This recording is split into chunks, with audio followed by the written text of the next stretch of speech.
శాసనసభలో మాట్లాడదామంటే అది గౌరవ సభ లెక్క లేదు, కౌరవ సభ లెక్కున్నది. మందబలంతోని మీదవడుడు, ఒర్లుడు, తిట్టుడు, బూతులు మాట్లాడే ఇవాళ బూతుల సభ తప్ప అదేమన్నా శాసనసభ లెక్కుందా ఒక్కసారి మీరు ఆలోచించాలని చెప్పి నేను కోరుతా ఉన్నా. ఇంకా ఆ సభకు కేసీఆర్ నువ్వు రా అంటాడు. కేసీఆర్ గారు ఒక ప్రెస్ మీట్ పెడితేనే నీ లాగు దడిచిపోయింది. నువ్వు కేసీఆర్ గారి గురించి అసెంబ్లీకి రా రా అంటే ఆయన గిన్న వస్తే గుండాకి అక్కడనే వస్తాడు, ఆయన పొట్టోడు అక్కడనే పోతాడు.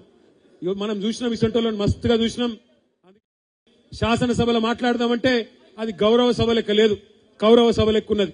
మందబలంతోని మీదవడుడు, ఒర్లుడు, తిట్టుడు, బూతులు మాట్లాడే ఇవాళ బూతుల సభ తప్ప అదేమన్నా శాసనసభ లెక్కుందా ఒక్కసారి మీరు ఆలోచించాలని చెప్పి నేను కోరుతా ఉన్నా. ఇంకా ఆ సభకు కేసీఆర్ నువ్వు రా అంటాడు. కేసీఆర్ గారు ఒక ప్రెస్ మీట్ పెడితేనే నీ లాగు దడిచిపోయింది. నువ్వు కేసీఆర్ గారి గురించి అసెంబ్లీకి రా రా అంటే ఆయన గిన్న వస్తే గుండాకి అక్కడనే వస్తాడు, ఆయన పొట్టోడు అక్కడనే పోతాడు. మనం చూసినాం, ఇసంటోళ్ళని మస్తుగా చూసినాం.